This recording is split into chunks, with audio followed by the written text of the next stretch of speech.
couples can lose tens of thousands of dollars during divorce, not because of the market, but because they didn't understand how property division works in Washington. Time and resources can get wasted if you're not aware and careful with some of these details. Assuming that it's all just automatically 50-50 and thinking that fair means equal can create confusion and is simply not always the case. The law doesn't always work that way. While there may be a lot of emotions tied in here, this will still have to deal with the legal issues. So in this video, I'm going to talk through what's considered community versus separate property, how the courts think about fairness, and why the house might not be as simple to split as you might think it is.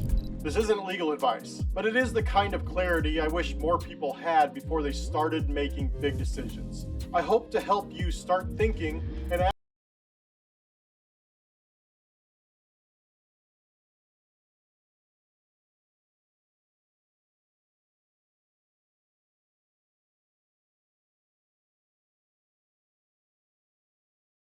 estate guy.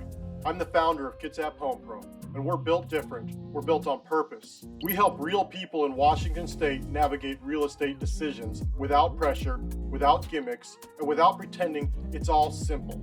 We help people deal with hard to sell homes in tough life situations, like divorce, inheritance, or homes that need some sort of serious work.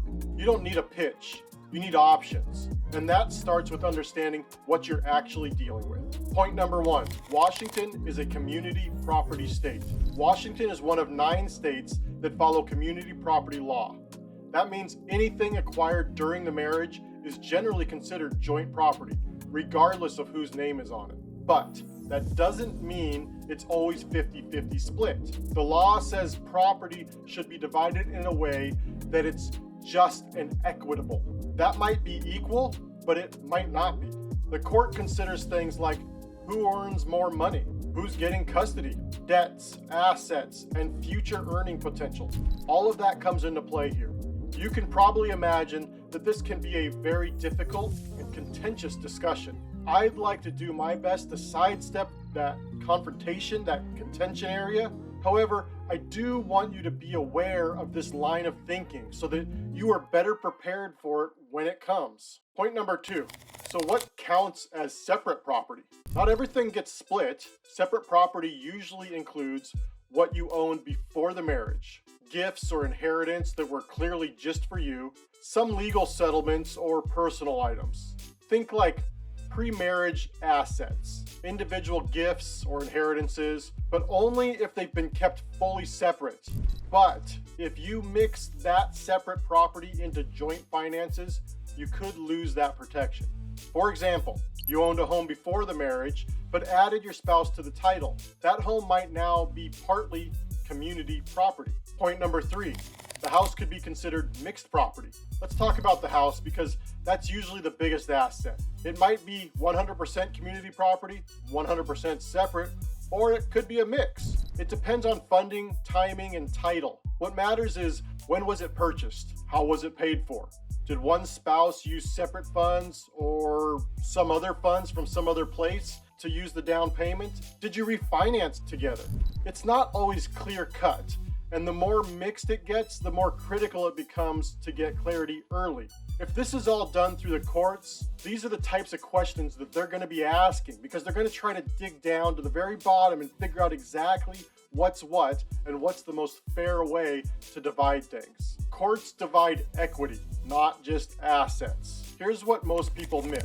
The court usually isn't looking at who gets the house. They're looking at the equity, the value minus what's owed. For example, with a home, if your home's worth, say, $500,000 and you owe $350, the court just sees that you have $150 in equity that needs to be divided. Just because the house is worth that $500 doesn't mean you'll be splitting up $500. The home value minus the loan balance and anything else that's owed on it will equal what gets split. So that could mean that one person refinances and buys the other out. You sell and split the proceeds. You delay the sale and divide it later. Point number 5, you need real estate clarity early. This is where I might step in. Before your attorneys can finalize anything, you need to understand, what's your home worth today? What would each option look like on paper? Can one party afford to keep it? Or is the sale the smarter move? That's the kind of modeling and clarity I bring to the table. No fluff, no pressure, just clean, honest numbers you can start to plan around.